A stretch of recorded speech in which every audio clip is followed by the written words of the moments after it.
Welcome to HR Nightmares, sponsored by Leath HR Group. I'm Lisa Leath, and I've got my team here. Hi, I'm Amy Conway. I'm Beth Looney. And we have a really special guest today, Dory Weiss. She's got a really interesting journey and has been working in software for many, many years. But I love the journey to getting where you are. And it's always fun to hear people's stories about, how did you end up in this seat right now at this time in Wilmington, North Carolina? But she's the head of sustainability and ESG for a now public software company called nCino. Was a unicorn company and something that Wilmington, North Carolina, and the Cape Fear community has just been really proud of. I first saw Dory when you were speaking. I don't know if you had just come to town, but you spoke at a talent event for the Wilmington Chamber of Commerce. Yeah. Do you remember what that topic was? I think we were talking about recruiting and culture, and how do you sort of lead with culture when you're trying to recruit, when you're trying to build a team, and how do you create those conditions to have a team that really feels empowered to do innovative work, especially when you're out there trying to start a new company and do something for the first time. Build it up rapidly. Tons of hiring. Yeah, how do you build a company that's built to make something brand new and to start from scratch? That was a great event. I remember really wanting to get to know you since that event. Anyway, here we are. We're going to get to know her. we made it happen. We're going to get Finally, to know her. we got there. But it's been probably 5 years. So thank you. She's a great volunteer around town. I know you're on the Carousel Center board. Go check that out. And then we were actually raking. My blisters were so bad after work on Wilmington, cleaning up Wilmington. And we were at the YWCA raking together. And that's when I was like, we should definitely get this woman on the podcast. Yeah. It was excellent. I was so excited. I am so excited to be here. So thank Cool. you. Yeah. Well, I guess let's start off by just learning, what does ESG stand for, and what does it mean to you as a person, and then also how does it play in the work that you do? Yeah, absolutely. That it's a big question and an exciting question. So ESG stands for environment, social, and governance. And it is really tied in with concepts of sustainability and of social responsibility and corporate responsibility, but they're not exactly the same thing. So ESG is really this sort of emerging business practice that's focused around sort of evaluating a company, evaluating a business's risks and opportunities around more than just financial performance, which has been the historical way that you look at whether a company is doing well. Is, are their profits increasing year over year? And are they being responsible with their money? And I think part of what we've seen over the last, it's always been true, but over the last couple of decades, and then especially over the last, 5 years, I think there's this growing recognition that actually you don't go to work and then disconnect from all of the other things that are happening in the world. A business isn't somehow magically unimpacted by the big things that are happening. So what's happening into the environment, what's happening in social dynamics, what's happening in government, and what are all of, which way are the winds blowing and what is changing, and how do you start thinking as a business and as HR professionals is, when you're trying to care for and support your employees, how do you sort of broaden the view of what impacts your company, and then how your company impacts the community that you're in and your customers and your employees? And so ESG is really a mindset or a set of emerging business practices that are about trying to expand that view of what you're looking at in terms of what a company's responsibility is and what people expect from their employers. And So wait a second. So it's employees huge, aren't right? supposed to leave everything at the door when they get to work, and be there from 8 to 6 o'clock p.m. in the office, and not be thinking about external factors that. We can keep telling them to leave that stuff at the door, but we're kidding ourselves, right? It doesn't matter how many times you try to tell someone be a robot and shut it off, and not possible. It's not possible. No. And you're not going to get the best out of your employees. You're not going to have a team that really understands each other and is connected and is doing their best work if you try to create these false divisions between the workday and the Well, I think you don't have authentic relationships with those employees then, because you don't understand what's important to them in their whole life. Exactly. And if if work is a place where you go to just be a half person, how could you, right? Like, how could you ever love your job? How could you ever do your best work if you're only like a fraction of yourself What in the you're office? describing is a giant lift, though. That's like, I mean, there's a lot of components in her bucket here. It's huge. Environmental, social risk. Okay, that's like a whole thing. Yes. Then you've got social responsibility. Wow, that's cutting edge, progressive. When's enough? So like, it'd kind of be interesting to get into some of the initiatives that you're working on with social responsibility, corporate responsibility. Okay, people can probably, if you work in a corporation, wrap your heads around that. And then governance, keeping up with legislation, whether it's local, where you have your headquarters, state, federal, the factors going on in the world. We have a war going on. But let's just start with like the human piece. I mean, recently, like we work with clients that even have, like, let's say employees with ties back to Russia or Ukraine.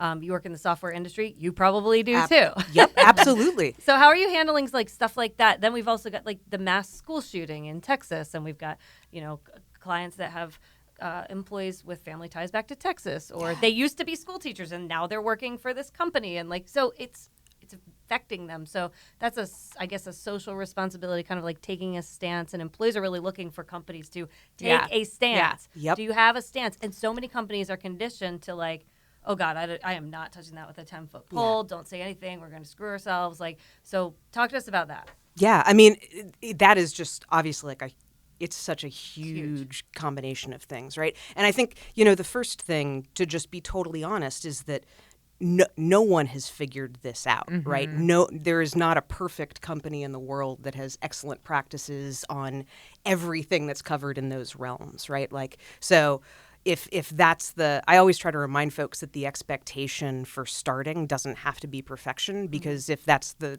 expectation, then God help us, right? Like nobody tries. And you wouldn't move at all. You wouldn't move the needle. No. Yeah. Even in milliseconds. It's like you just have to start somewhere. Exactly. And so, one of the things that's really interesting about the world of ESG is that it's so big that one of the first things that folks really advise is you've got to focus.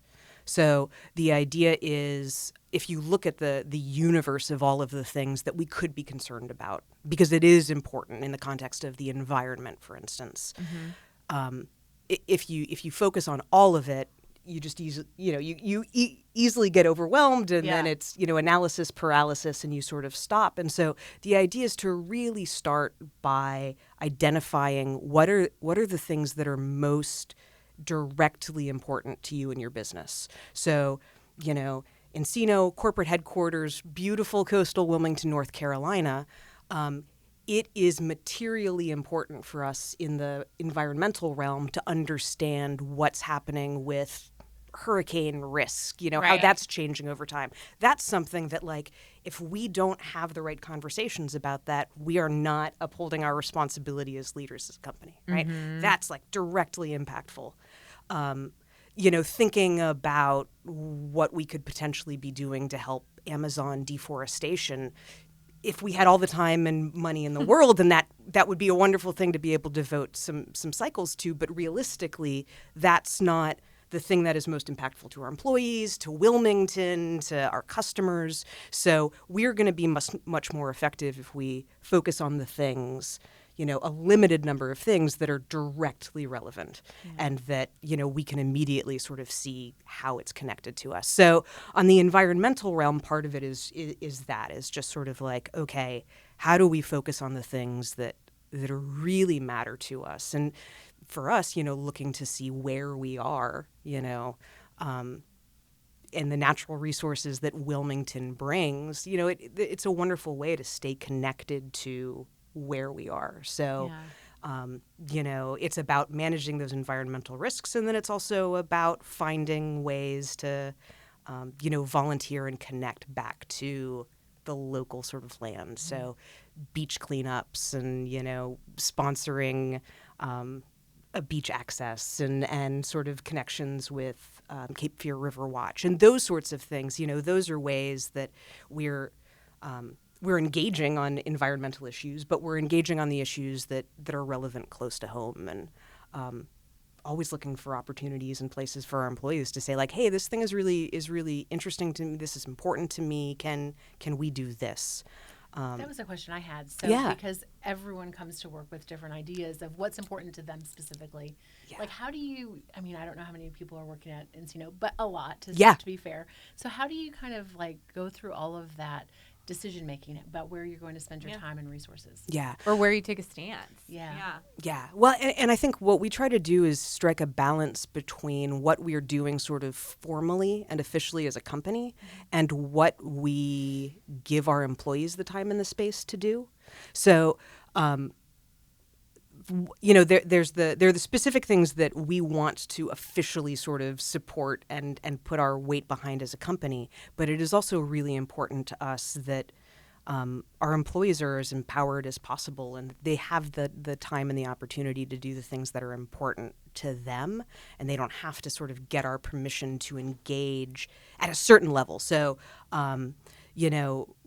we've got a very open policy in terms of, hey, if there's something in the community that you're really passionate about, if you want to get a group together and, go out into the community and call it an nCino event, volunteer event, there's not much of an approval process for that, right?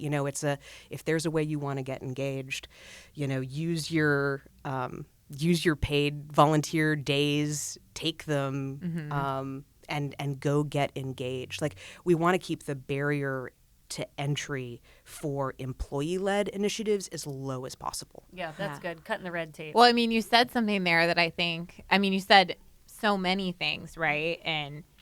But I mean, you just said that word, paid volunteer days. Paid volunteer days. Imagine, because I don't think a lot of companies still have that, right? Well, a lot of companies aren't even, like small and mid-sized companies aren't even doing like corporately sponsored or corporately organized volunteer efforts. Let a beach alone cleanup. like, how easy is that? You can grab go a do trash this on bag, your own. bring your gloves, like meet me at Access 16. Right. Yeah. And take 2 hours off of the 2 hours on a and Friday. And that's and that really is how it started. It started with employees saying like, hey, we live in Wilmington and it's the day after Memorial Day weekend and look at all of the Right. Go to Masonboro. Absolutely. Exactly. But I think you crazy. gave some really good advice to, our listeners and companies and, managers that listen to this podcast on just if you haven't even begun this journey yet, right? I think you gave a really good place to start on thinking about something that's really local to where you're located, because chances are that's going to resonate with the most amount of your employees. Yeah. It's going to resonate with the community, to maybe the clients or customers that you serve. So it's like,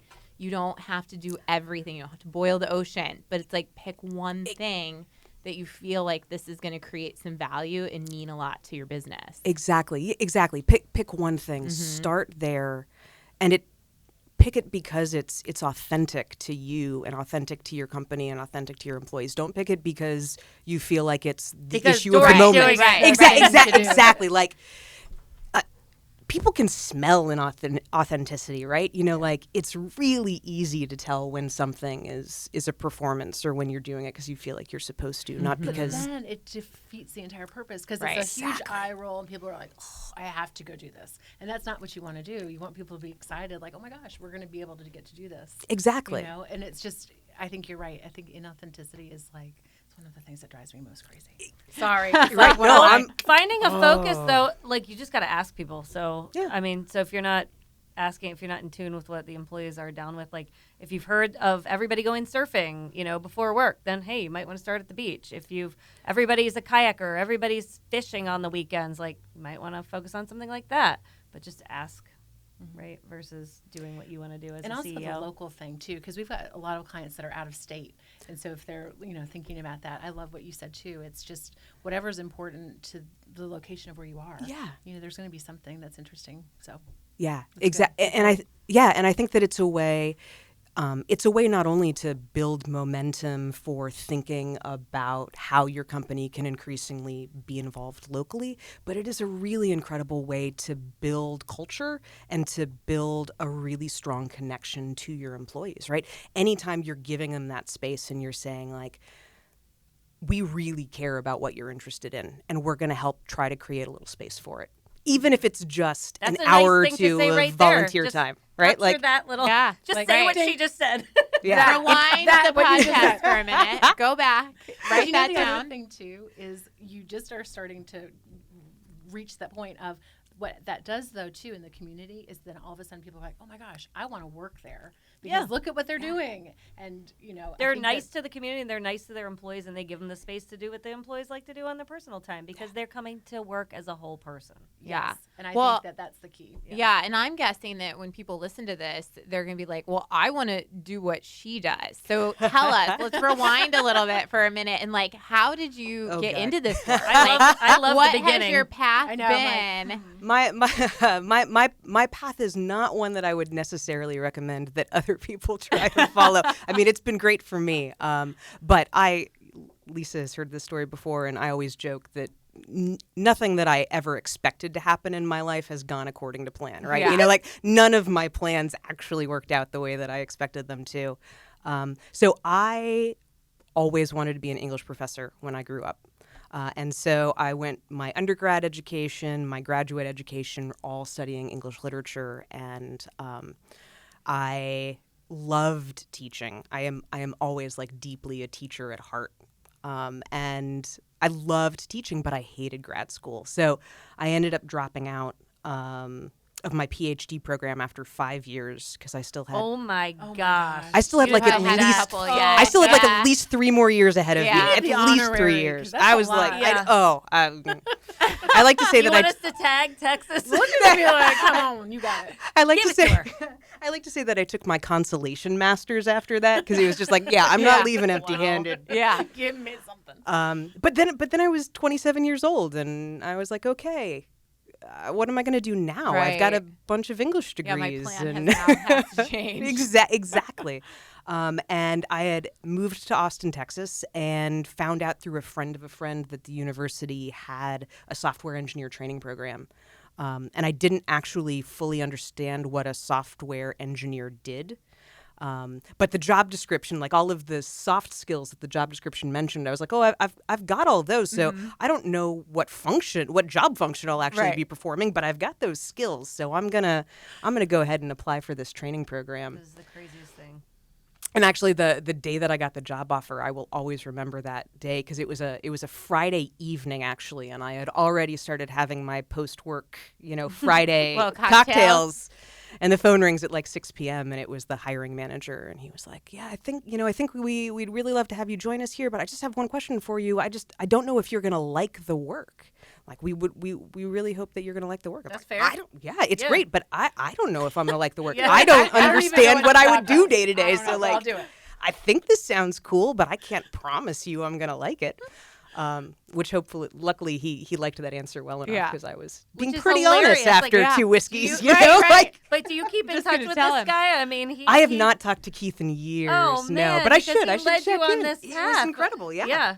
He gave you a shot. He was like, she doesn't know if she's going to like it. I don't know if she's going to like it. Let's do Let's this. find out together. Exactly. Yeah. But so I got into the program, and it turned out that I absolutely loved being a software engineer and had a lot of, sort of aptitude for it, but then also had all of this sort of teaching experience and had strong interpersonal skills and communication skills, which are nice to bring, frankly, into the engineering world Yeah. and into And the tech sometimes world. aren't. Exactly. are missed. Exactly. And it really is just a special key So that there like you go. unlocks all these You doors. had it all. Makes Exactly. you so stand out, Yeah. But yeah, so I did that. I worked at the University of Texas as a software engineer for about 8 years before I moved to Wilmington, and one day got a call from a recruiter. And nCino was probably about a year old. I'd never heard of it Baby before. little company. Baby little company. I was employee number 38 when I joined. Wow. Incredible. That's incredible. There were 5 of us building the software at that time. And then, I've been there for 9 years now. And so over the course of those years, as the company grew, as our engineering and our product team grew, I just sort of moved into leadership and then moved into higher and higher levels. And Yeah. suddenly I was the exec running our engineering team. Team of somewhere between like 350 and 400 people with global offices. It was just like, Right. it is still always incredible to me. If you had grabbed me when I was, 26 years old and told me that this is where I would be at 42, I would have laughed and just probably never recovered from the from laughing. You had, this other crazy pivot, but then right? exactly, Here recently. Yeah, so I'd been running the engineering department for a long time, and I love the work. I love that team so much. But 9 years of doing the same thing is a long time to do anything. And I mean, frankly, the rate at which the company has grown and going public, it has been such an incredible experience. But it has easily been the most challenging, part of my professional career. And I was ready to do something else. I was ready to learn something new and to have a new challenge. And the sort of questions of environmental issues and social issues, those are the kinds of things that I'm really passionate about, outside of work as well. And so it just seemed like a really perfect opportunity for me to move into a new role, and for the company to really be able to spend time starting to build out this new function, and really honestly trying to figure out what ESG is going to mean for us. I've been talking about it as though it's a very stable, established field, but it is very, very new. And I don't know if you've seen any of the headlines lately, but especially with rising gas prices and with everything that's going on with the war in Ukraine, there's a lot of skepticism right now about is this a good thing? What does this mean to actually try to make this part of the ways that the expectations that we have for businesses? But the way that I think about it is that ESG as a set of specific business practices isn't going to be perfect, right? Especially these are really big things that we're trying to figure out how to help businesses wrap their minds around. And so of course it's going to take a long time to develop the right ways to handle that. I mean, we've had hundreds of years of figuring out how to measure financial performance, and we still don't always do that great, right? Yeah. So it's I feel like we're at a little bit of the moment where we're in danger of throwing the baby out with the bathwater. The issues are important. They have deep impacts on companies. Companies need to learn how to talk about those things and how to start to acknowledge them. And again, you don't have to start with perfection. You just it's just about sort of acknowledging the air that's around you, right? It is just true.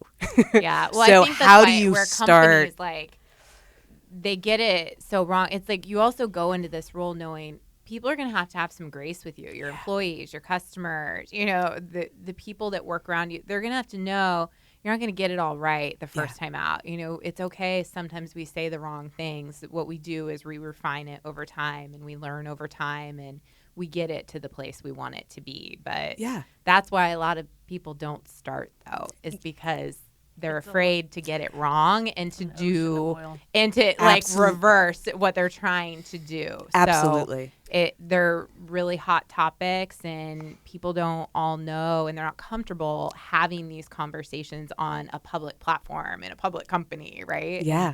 That's why they're not happening. Some things I noticed too, it just does seem like when companies take a stand maybe on a social issue, and then there could be possibly backlash on that. I'm thinking about There's Disney. a lot of that. Yeah. Disney has gone through that, and I don't know of a local company, thankfully, that hasn't gone through that. Yeah. But it seems like that would be more of a difficult thing because everyone can get around clean beaches, right? Yep. So that's kind of an easy thing, and volunteering your time for things that matter to you. But how do you go about maybe selecting the social issues that you want to support? Juneteenth, Pride Month. And we used to get a lot of slack at Nordstrom because we were a sponsor of Pride Month, and we had a lot of conservative customers that came in and told us their viewpoints when we had all the decor around the store. But you also don't want to misappropriate. Yeah. Right. Yep. So, you can veer off in either direction, right? So if you're not careful. Job That to lead that. hard. Yeah. Well, how do you guys maybe select those issues, and who do you bring around the table to make those decisions? It's a great question, and I think in part it goes back to this question about authenticity. I'm such a big believer in do what you're gonna say what you're gonna do. Those things have to match up. So it's about knowing your company. It's about knowing your customers. It's about knowing your leadership. Like, that group of folks have to know what their mission is.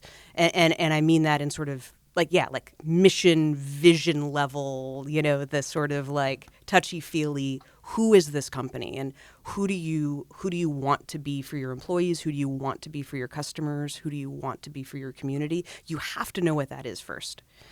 And excellent point. I mean, like, and that for us at nCino, we've got, these 6 core values to the company, and live the 6. Exactly. And I mean, and they're frankly like simple things. It's make someone's day, respect each other, have fun. I mean, like, it's, like, these are sort of fundamental pieces, but we keep going back to those. And so when it comes to the question of, what social issues do we get involved in? For us, it usually comes back to that, what does it mean to respect each other? Mm-hmm. It doesn't mean that we all have to agree. It doesn't mean that, for us, that we want to enforce, certain. I'm trying and failing to come up with a good example, but in a lot of places, it's the, we're not gonna try to specify what someone should feel about something or how they want to be involved, but they've got to, there's this sort of baseline of you've just got to be a good person. And so you got to show up and respect that other people do have other opinions and all of that. It's like, how do you have a respectful conversation while we know we have different viewpoints? Exactly. Yeah. And so one of the things that we do for all of our new hires, right, is when they go through, they've got a week-long employee orientation. And one of the sort of sessions that we take them through is a primer on how to have crucial conversations. Right? That's one of the things that we try to do with folks is like, how do you give people the tools to have hard conversations? How do you give them the tools to be an ally and those sorts of things? And then it's less about sort of prescribing specific issues to care about or whatever, but it's we expect you to take care of each other. And here's a set of tools for, how we think that you can interact with each other, how we think you can bring it up when you're concerned about something that's going on around you.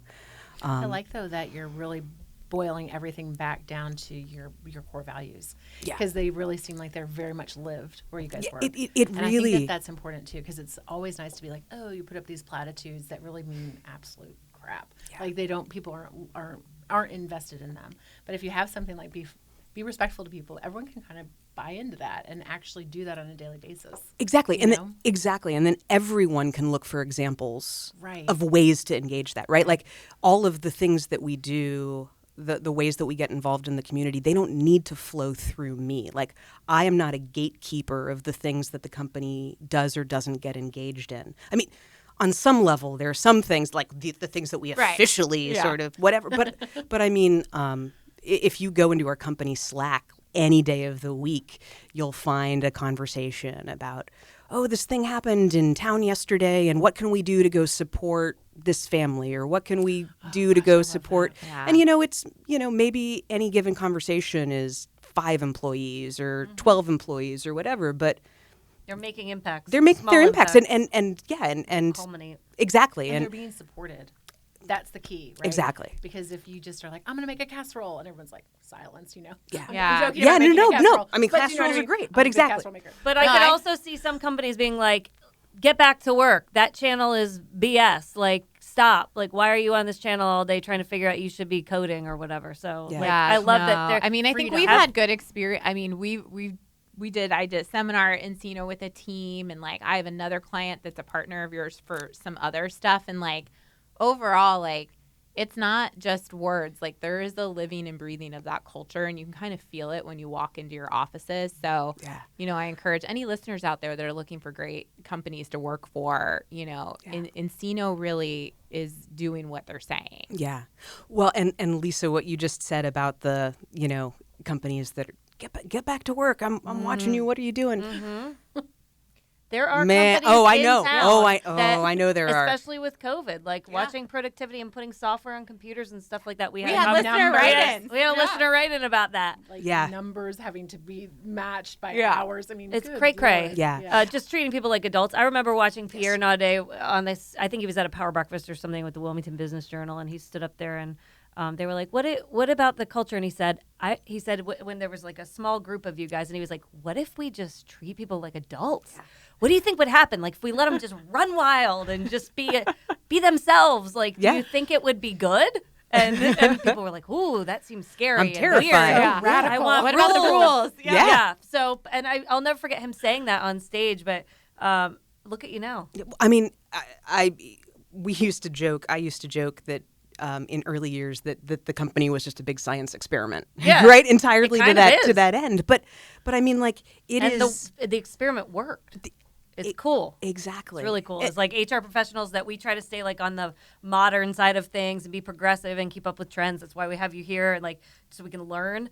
But they haven't given up on that initial kind of effort to treat people like humans and like adults and let them come to work as their whole selves. Yeah, I mean, I like sometimes too because we work with a lot of smaller companies, and it seems like some smaller companies are really kind of trying to emulate maybe what you all are doing. Yeah, and it's exciting to see that because they are picking their own little, values that are particular to them and to their work, and then they do specific things in the community. Yeah. And so when we do that, it's like, bing! I love that. You don't have to be a certain size, to have this be the philosophy that exactly. It is so powerful. It is, I always think about it in terms of the more folks that you've empowered to use their best judgment, the more people that you're treating like adults, the more places where great ideas and leadership and all of that, every employee becomes an agent of change and an agent of great ideas, right? Rather than just waiting for a boss to tell them what they should be spending their time on. I love that in your orientation period, you talk about having difficult conversations. Yeah. Because that's going to put all of us out of work. Because that's pretty much what all HR problems are. Yeah, don't get too good at it. Yeah, exactly. Because everyone's I hope they're tired on that Thursday afternoon. Don't do it. But like, especially for Gen Zers, I mean, they're always on the phone and they don't do good with like crucial having an conversations. actual conversation, having a person picking up the phone, business. But it does seem like a lot of the problems that are in businesses have to do with that. So for you guys to hit that straight on, it's awesome. I was excited that she just said 1 week orientation period. I was like, hey, I know we're just like, tell us more. Yeah. I mean, we're so like speaking our language. Yeah, you're speaking our language. This is great. I have a question. Yes. We live in a polarized world. Everything is political or turned into some political baloney. Our podcast here is called HR Nightmares. Have you ever found yourself in a situation where you've had to navigate around like an employee saying, it's kind of like your Nordstrom example, like we have pride signs all over the place and we have conservative people coming in and saying like, I don't agree with having pride signs. Like, okay. Have you had to navigate through scenarios where you've taken a corporate stance on something and maybe an employee or a customer has turned it political? How do you navigate something like that and smooth it over, have a crucial conversation to just respect one another? And have you ever gotten in a situation like that? I don't know that I've really gotten into a situation that really that's sort of like the dramatic version of that. I mean, I certainly don't doubt that we have employees that don't agree with, the materials that we put out in support of Pride, for instance. But I think that there is also, I mean, the underlying expectation is that you keep that disagreement to yourself. That part of what it means to be respectful is that this is the way that we are creating the conditions for being inclusive and for supporting, a diverse group of employees. That means that everyone needs to be able to bring themselves to work. It means, the expectation of being in the office is that is that those pieces that are intrinsic to you, that are a part of you, can come with you, and the pieces that you don't have to carry with you all of the time the ones that aren't part of your identity. Those are important, but if there's a conflict between those things, like personhood comes first. Mm-hmm. Personhood comes first. And letting someone just walk into a room and be themselves, that part isn't up for debate. If the situation was, I'm trying to think of a version of that that would be more like active. Like if I.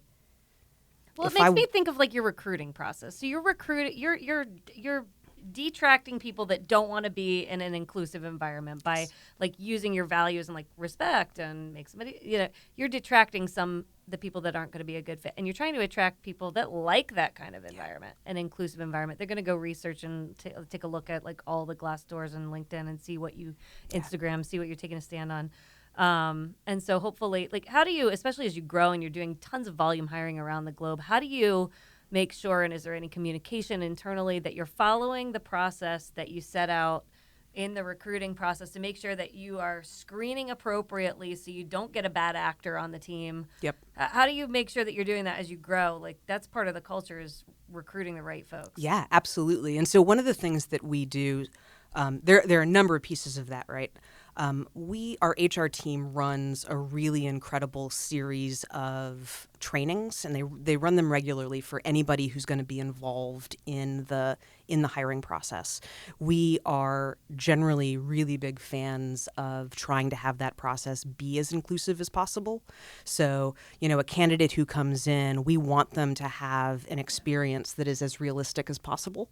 So we want them to meet with a range of the folks that they're really going to be working with. And that is both about the diversity of those individuals in terms of who they are and where they come from. It's also about the diversity of those folks in terms of the roles that they have in the company and how they're going to interact together. So that's one of the pieces. And on the engineering side, for instance, one of the things that we were really intentional about was making sure that every time a candidate made it to the on-site sort of panel interview, that there was going to be a woman and there was going to be a person of color involved in all of those interviews, because it was important that the candidate sees that's part of their experience of the company. It's important for us that those candidates that have diverse experiences get to give their feedback. And one of the things that, especially early days when, I was the first woman that we hired on the engineering side. And as we were trying to build out more diversity among that team, one of the things that we talked about was, hey, if we're going to bring someone in to interview, and, there's going to be at least one woman who's going to be on this panel of interviewers, one of the things that I want you to watch for are the dynamics in the room. What's happening in the room? Who's making eye contact with whom, and who's talking and who's not talking? And exactly, this is relevant information. Mm-hmm. We are hiring a team of people, and so that's not outside of the bounds. That's really important information to have.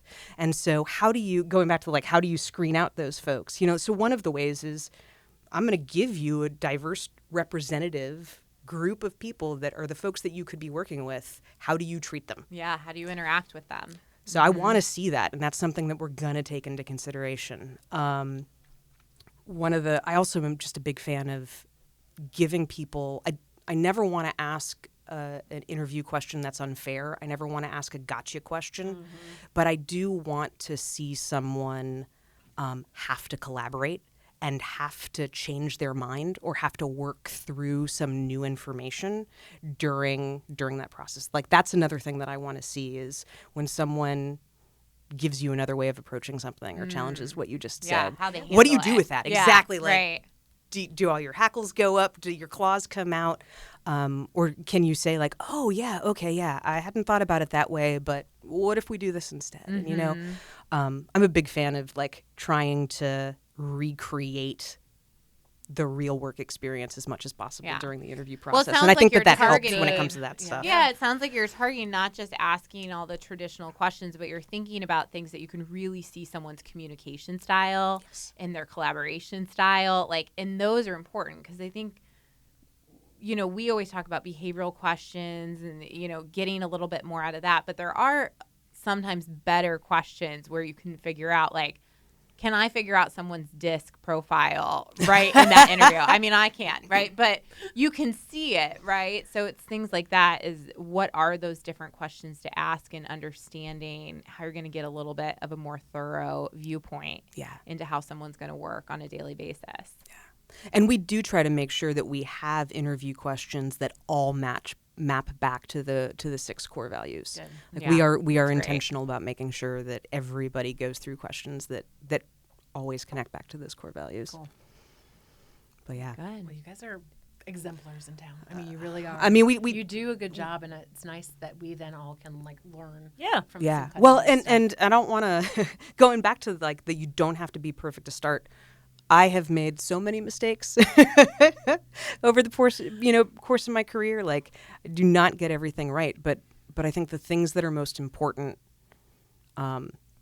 just finding the way to start, just finding a way to just take the smallest step. Yeah. I love just like to managers listening.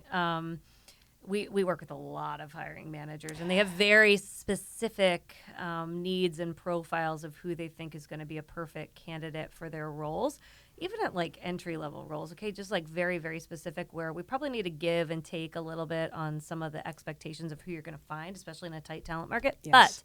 But what I liked about your story is that you had 2 situations where a hiring manager has looked at you and said, there's a lot of things that that she's bringing to the table. Yep. Has she been there, done that on sustainability and ESG before? No, she hasn't. But does she know our company? But she knows our company, and she's got core values of herself that match with ours. Is she willing to learn and grow, and is she a great example for like all the other employees that have aspirations to like learn and grow within nCino? And so I think like the opportunity where you switched to software engineering from English literature, and then the opportunity recently where you were the head of 400 global engineers and you moved into something completely new. It's really cool. And managers should really think about like, a person doesn't have to check every single one of your 100 boxes to be successful in a role.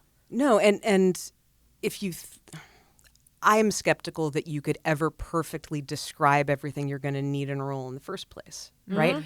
I mean, the other thing too, though, is like if you're trying to replicate this list of things. I have a job description thing happening now that I'm like, this cannot be 6 pages. You got to get this down to 2 pages. Yeah. But the other thing too is like maybe then you're going to miss out on this amazing thing that you didn't even know that you needed, and then you find out that you have, and you're like, this is amazing. Yeah, and good for you for being willing to say, I'm passionate about some things, and I may not know it all, but I think I can learn a lot from this experience because not everyone's open to changing and pivoting the way you did. Yeah. So it's incredible. Yeah, I got to call that guy and tell him. I've got to call Keith. Look at me now. Send him the podcast episode. I will. Thank you, Keith. Tag him on LinkedIn. I love it. Thank you. That's great. One of the things that we do on this podcast is we have people write in, listeners, and sometimes it's employee perspective, sometimes it's manager perspective, sometimes it's other HR people, and so it's like super fun. Yeah. So Gabby Plumet, she's our community engagement extraordinaire. Anyway, she sent me a few, and I think we've got time for one. You ready for it? We're not going to put it solely on you, but let's see. This is a good one. So this person is in North Carolina. As a business, what are you legally supposed to do when someone does not show up for work? I'm sure when you had 400 engineers, somebody wasn't coming in with some regularity. We have an employee who hasn't shown up for 4 shifts, and we've tried reaching out. Do we call the emergency contact, or do we just take that as a no-call, no-show and move on? I mean, we could answer it and tell you. Yeah. We always want more information. Yeah, right. Exactly. I have so many questions. Did they say they called? Did they call? They said they reached out. Now, I don't know if that's it. Most people think reaching out is like by email. Yeah, you gotta call. You gotta try to get a hold of someone. You gotta call them again. I mean, I hope that we call every time someone misses a shift for at least 2 to 3 shifts. Are you okay? Yeah. Yeah, and if we have a concern that they're okay, I mean, if this is an entry-level hourly restaurant worker, they probably just walked off the job and they're never coming back. Yeah. So there's some elements there, but I've had other times where we're like, we're concerned. This employee's worked for us for 3 years. This is not like them. And then, yes, call whatever number you got. Do Well, a wellness check. Get a whatever wellness you check, need yep. to do. Yeah. So there's a few circumstances there. But if this is someone that's like, okay, they started a couple months ago. Couple pieces They of just- advice, call. Yeah. Next piece of advice is always have an emergency contact. So Yep. I've had Yeah. lots of clients that work for companies where we go to find the emergency contact and, oh my God, there's nothing there. Or it's not Do an current. audit and Yeah. find an emergency contact. And like once a year, you guys should be pinging everybody in the company and saying, update your personal profile and need an emergency contact. I always like to get people's license plates too, like because if you terminate somebody and they like come back to the office and you can at least tell security like, look out for the red Bronco. So Don't let 'em run you another down. piece of Yeah. advice. Yeah. But the emergency contacts, I mean, that's why you have them. So absolutely, Yeah. you should call the emergency. And then the contact. final thing is you should send them a letter, certified mail, saying that you terminated their employment after failure to show up. because you have a policy. Hopefully In you have your a team policy. guidelines Yeah. or Hopefully you have some employee guidelines. handbook. But even though we are an at-will state and you can terminate people, you should still document it and send a letter stating that. And we No mentioned a longer employed. wellness check. If you don't know how to Yeah. get a wellness check, you just call your local police department or sheriff's department, and they've always been happy to do that. Yeah. And you know, people are sick with COVID. They're sick. They walk off the job, especially in hospitality. But I worked for retail many years. A lot of people just didn't Oh, yeah, show yeah, up. yeah, totally. Yeah. But also, people have a lot of, you know, through this pandemic, people have a lot of mental wellness issues, financial stresses. They could be going through some kind of substance abuse kind of situation. And if you have resources available through your company, which you probably do if you offer medical insurance, they can go and talk to somebody licensed and professional, a provider. So send them to the employee assistance program, send them to a primary care physician, tell them about local resources that are available. And yeah, I mean, sometimes people go off the deep end and need to just be guided, and a little bit of compassion can go a long way as far as like loyalty Yeah. with employees. Human first, Yeah. employer second. Personhood Yeah. first. Yeah, I like absolutely. that. Right. Well, and now just to tie things off, we've circled right back around to the S, you know, to the social piece, and I do think that just, you know, taking that second to pause and think about like what do I know about this person? Where do I think that this person might be contextually? And, Right. what's the thing that I can do to check to see if they're okay? Yeah. And then if they are okay, then you you're can gonna terminate terminate them. Exactly. Yeah. Fire 'em. Cool. Glad you're okay. So glad. Later. Just want to make sure first. Oh, But you're man. fired. Well, thank you so much for being here. Oh my gosh, this was incredible. Thank you so much. Yeah. This is so much fun. It was It great. was to meet great. This is great. Great to meet you, and thanks for tuning in to this episode of HR Nightmares. I'm Lisa Leath. you.